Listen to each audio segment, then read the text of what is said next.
Welcome to another Pit Stop chat.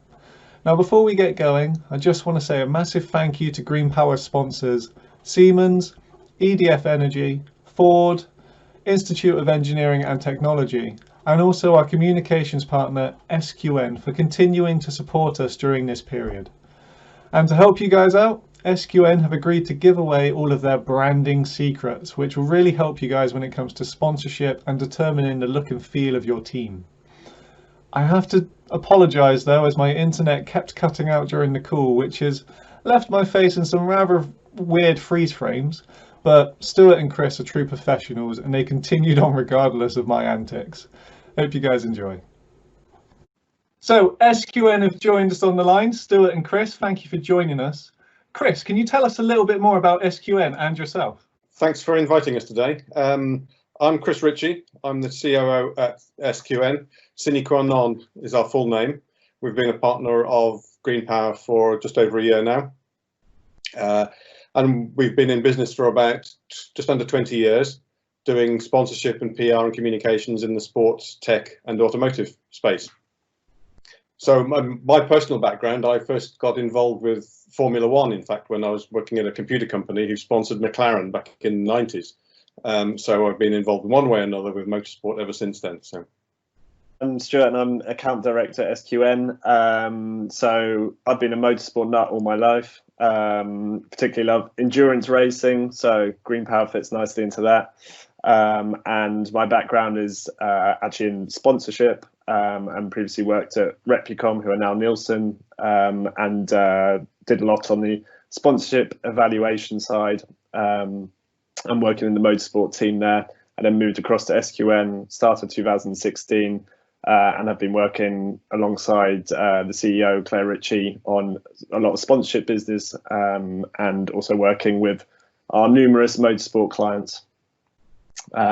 So yeah, sort of very much Greenpower fits very much into my passion and interest, and ours as SQN.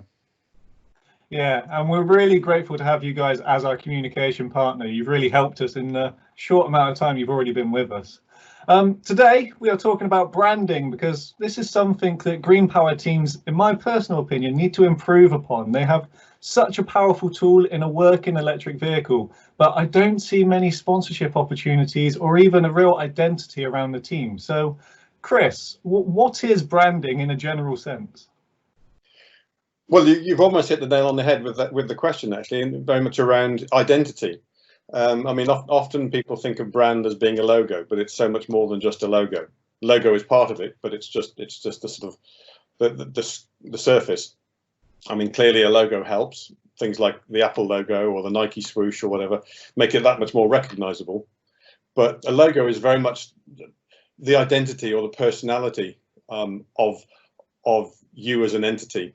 So as a team in this case, it's really about setting out how you want to be perceived by all the various audiences out there. You know, other people at school, people outside, people in your local community, people that might want to sponsor you. How do you come across? What does the brand mean? What does the team mean to people? And you can see this in, again, we talked about Formula One earlier on. You can see this in various Formula One teams. Red Bull, for example, has always had they're very professional, but they position themselves very much as a fun team. Some of the other teams are more should we say more serious, more corporate. So every one of them has got a slightly different personality, and that will attract different sponsors, and that shows up in the way they behave and the way they engage with people. And I guess that's why it's really important, because branding gives you an idea of who that person is before you've even met them. Exactly. Yes. So in other words, the brand, it goes before you. It's what marketing is about. In other words, it communicates to a wider audience before you've even had direct contact with somebody. So whether you're a Greenpower team or whether you're a Formula One team, it says something about you to a wide audience before you actually ever get to actually have a discussion with them. If you have a strong brand or you have branding full stop, I think you can you can win a lot of fans and attention before your car's even been put on the track. So it's not necessarily all about having the fastest car. You can just have a really strong brand, and that can draw people to you and win you a lot of fans through that. So that's really where an industry team can really take advantage, because they may not have raced at all in Greenpower, but they may show up to an event with a really impressive brand presence, and people would naturally gravitate to them and start to talk to them, so that they gain more out of the interactions. Very much so, exactly. Yes, and particularly given the fact that Greenpower teams are not only judged on their performance on track, there's other elements to prizes and competitions in terms of best turned out team, etc. So it's very much a question of looking at the complete picture. It's not just a question of making a fast car. It's also, how is the team presented?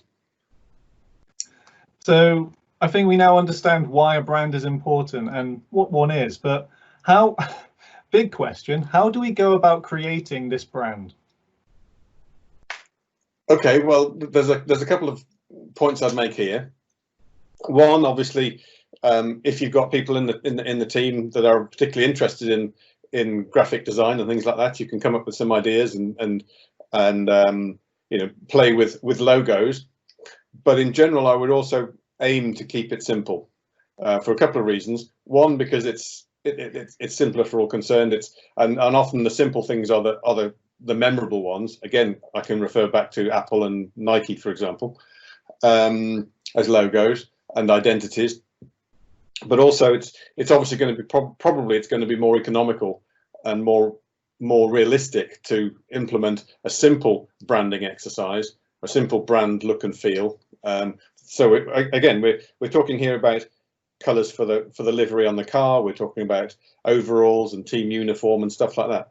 So I would suggest try and keep it simple, because it makes it easier and probably cheaper to have a consistent look and feel. I think as well, being aware of costs, utilising your assets and contacts you have to the best of their ability is also useful to do. I think if you can do things like run competitions, perhaps to get some logo ideas or branding and get everyone involved, then that makes people feel part of the whole process as well, and starts to begin the brand from the very beginning. And also uses, again, the people and contacts you have available to you. And this is where Greenpower kind of transcends STEM activities. It's not just science, technology, engineering and maths. You've got graphics design, as you've already mentioned, which is the arts, starting to come into the challenge as well. And they have to work on a budget. So it is actually a real world problem. Yeah, very much so. As I say, I mean, the marketing departments in Formula One teams and all sorts of sport and motorsport in particular is a critical element of it. So, and there's always a budget involved, and there's always an image and an identity you're trying to portray. So all those other softer skills and non-STEM skills are still very important, even though it's mainly focused around STEM. So how important is it that everyone is involved in that brand making process? Because at the end of the day, they all have to represent it. Do they all have to feed in, or would you just have a select group deciding what the brand is? That's a very good question. As Stuart was kind of suggesting earlier on, I mean, you could crowdsource things. You could throw it as wide as possible to get involvement and engagement from as many audiences as possible. The whole team or the wider school or whatever. Perhaps you just have a smaller group that actually makes the final decision. So yes, I would tend to include input and thoughts and suggestions and feedback from as wide a group as possible. But at the end of the day, you've got to have a sort of smaller group that actually makes the call and say, yeah, we're going to go with this one rather than that one. But competitions are good, and crowdsourcing, go for it. And where would you start with this brand? Because we mentioned it kind of gives your whole identity. Would you look at particular emotions you want people to feel? So let's say if with Ferrari, for an example, you think of passion, the love of motorsport, and they kind of use that with the red color. Is that a good place to start when looking at a brand? Yes, I would say it is. Yeah, there's colours, and different colours have obviously got sort of meanings. Again, there's you look at cars and race cars, and there's often a lot of stripes involved. Sometimes it's solid colours. Sometimes it's a traditional mixture of colours. So yeah, I would look at what emotions you're trying to get across. Cool professionalism, passion, fun and enjoyment. What's the identity? What's the personality of the team? I think the key is as well is that we're also suggesting that you should put time into thinking about the brand. It's not just a last minute decision, or what the thing you put at the bottom of the to-do list is a really important thing. So take your time, give yourself plenty of time to consider the brand. Make sure you do plenty of research on your favorite brands and why they're your favorite brands and why that branding stands out to you. Also looking at other Greenpower teams as well and thinking what inspires you when you see those, and what is it that connects you to that brand, and use that and do a bit of research prior to designing your own brand. So take your time and really put a lot of effort and thought into it. Yeah, and I think the other key point is when you start to think of these things, if you've got some people that you've got in mind that you think would be great sponsor partners, then look at what their colours and values stand for, and start to try and match up. Don't go anything too wacky if you're trying to get some corporate sponsorship. So it's not just pick your favorite color and go. It's a bit more involved than that. And that's actually quite interesting that you said to kind of try and align yourselves with people that you want to gain sponsorship from, so that it's an easier conversation. Teams are individual, unique identities. No one team is the same as each other. How would they incorporate their unique assets into their brand? So for an example, a really easy example would be a school that is an all-girl or an all-boy kind of team. How would they introduce those kind of aspects into their brand? Yeah, so I think it's really important that you've got to think beyond your personal preferences. After all, you're representing your school, your club, your area, your community. So every time you go on the track, people are associating you with that. So therefore, your branding needs to be reflective of that. So you shouldn't go with a certain color because it's your favorite color, or a couple of people within the team, their favorite color. It needs to be thinking about how is that reflective of where you come from, and whether that's the school or the community. So it's thinking about the bigger picture, really, and making sure that you're proud also of what you're representing and who you're representing. So make sure people are aware of that. And because there are so many brilliant teams from around the country and around the world who are involved in Greenpower, it makes it harder. There's only so many colours. So any little individual elements, whether it's a flag or a particular logo from a school, if you can implement those, then it links it beautifully back to where you've come from, and it makes it easier for you to stand out and people remember you. So a good starting place back when I was at school would be a mood board, something that you put everything down on a piece of paper. What do I want to be associated with? And then you pick key elements from that, and then it starts to come together. And then you start to have a brand and a logo and an identity that you want to move forward with. Brilliant idea. Yeah, that's a really good way of doing it. Yeah, that mood board, as you say, captures all the input on the identity and what you want to be famous for. And it's all about building a reputation, and building a reputation takes time. It's not the work of a moment. It doesn't happen overnight. You've gradually got to build it up and build yourself a good reputation, and importantly, make sure you take care of that reputation and nurture it as it develops. So you've actually sent me a beautiful cartoon that illustrates this, which we'll probably insert at some point during this, and it just beautifully shows the growth of your reputation and how certain acts might damage it, and then you have to rebuild it. So it is something that's worth protecting and being mindful of no matter what you do. Exactly. And the cartoon will particularly highlight that you can't just rebuild. Some things are very difficult to rebuild. You can't just put some sticking plaster on it or some glue, because it's just never the same again.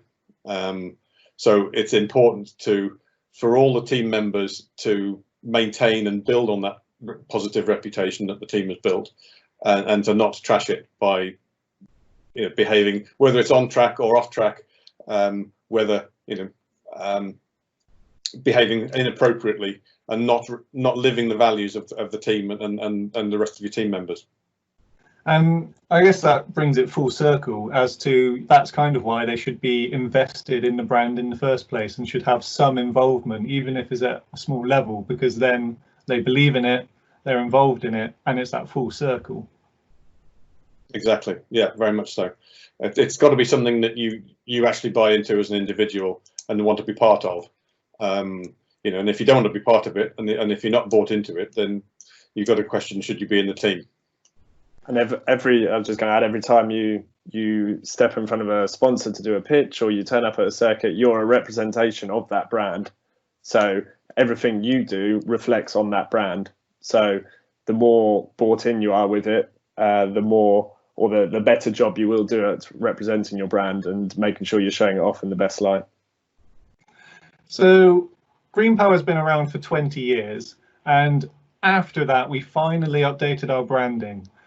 Rebranding is something that organizations do every now and then. What would be your kind of advice to teams? Because students do stick with a team for a long time, but then they move on. In terms of rebranding and refreshing brands, it's not something you necessarily want to do regularly, although again you do see in with Formula One, teams coming out with a new livery every year. That's partly driven by new sponsorship deals, but also it's just become expected. I don't think it's necessary to do that as far as a Greenpower team is concerned. But when you're looking at rebranding, I think it's important to go back to keeping it simple and to evolve. Again, in the world of business and in the world of marketing, when companies completely redesign themselves and reshape themselves, you get a situation where you've built up that reputation and you've built up that brand over a number of years, and by rebranding you can actually lose a lot of momentum.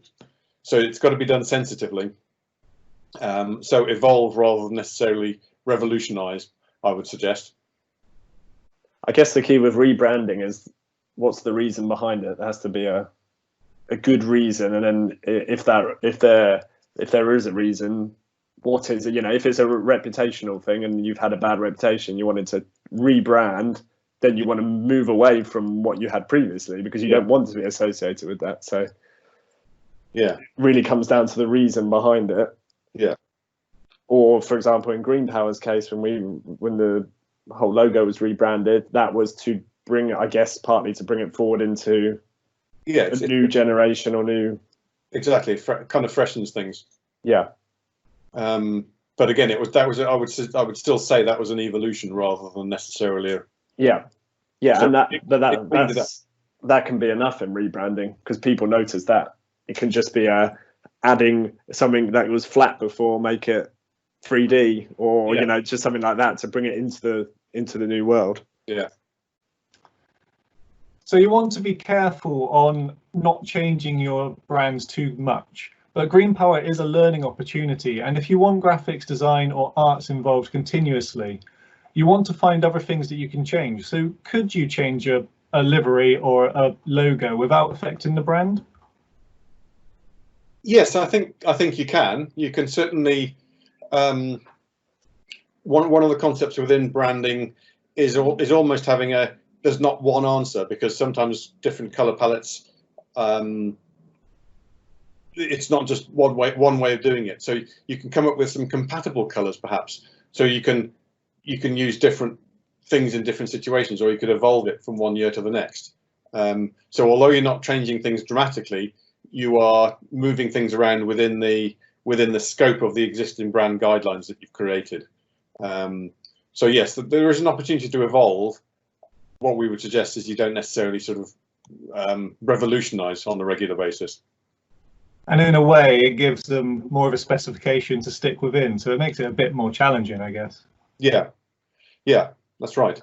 I mean, as I was suggesting, that the a branding exercise isn't just coming up with a single instance of a typeface or a color palette or or just a logo. The logo might be consistent, but sometimes you have to use it in different applications. So you often need a couple of variants on it. So you can still evolve a brand guideline within the bounds of that engineering. It is almost an engineering project. I mean, it's coming up with a number of options to deliver a brand look and feel. And very lastly, because this is Greenpower, everything we do is kind of on a budget. So branding on a budget, I'm just thinking in my head, giving ideas. So people often get second-hand overalls. Could a stripe of tape be enough to identify them with a brand?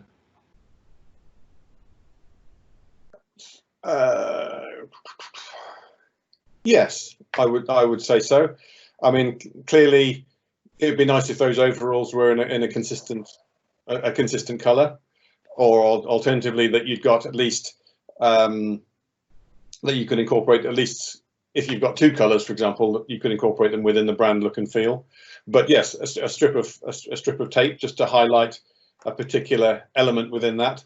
As we said earlier on, that typically car liveries will involve stripes in a motor racing environment. So yeah, incorporate those colours in the stripes. And I think it can be a fun experience as well. It doesn't need to. Branding probably sounds sometimes a bit boring and you know, like it's a must do rather than something that you're going to enjoy. But it can be an enjoyable experience, and you can all do it together. I mean, we all know people who are arty and crafty, and none of that needs to cost money at all. Really, it's just about using what you've got around your house, around your school, around your community, your club, and sort of coming together and coming up with some innovative and inspirational ideas. It can be a fun experience. Yeah, that's very much the case. I think the one key message to leave on that is one of consistency.